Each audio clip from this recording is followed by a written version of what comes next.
Maggigisa po tayo ng gagawa po ako ng ano ngayon. Ito oh. Lagay natin. Ginger. Luya. Lagay natin. Lagay natin ng luya. Saka bawang. At sili. Sabay na natin para sabay na. Masarap yung ating pahinga lang yung apoy. Tapos kamatin. Ipas lang natin. Ayan. Tapos sibuyas po. O, ayan ah. Tingnan nyo naman yung mangkok ko. Yung ano pa yan. Mana ko pa yan sa mga lola ko. Ayan ah. Yung kapanahonan pa ni Kakong-Kokong yan.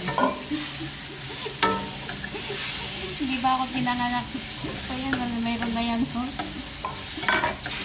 Ayan. Imekos-mekos lang natin. Ayan.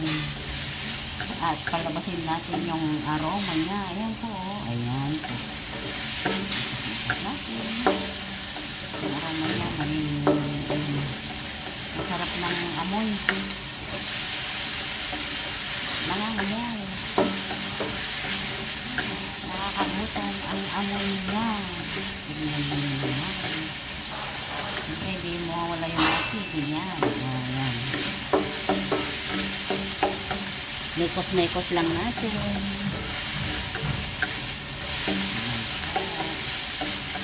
Ayan o. Dami niyang ano, sibuyas. Isang sibuyas yan. Saka isang kamate. Mekos-mekos lang natin. Hanggang sa anghang. Tapos, kaya natin yung ginairinit natin na manok. Ayan. Isa natin ito dito.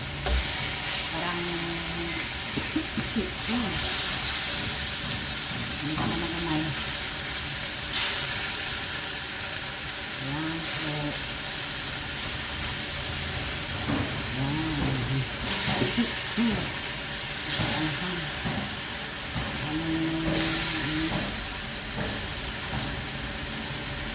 Ay, ngayon kasi namin napapatong ko naman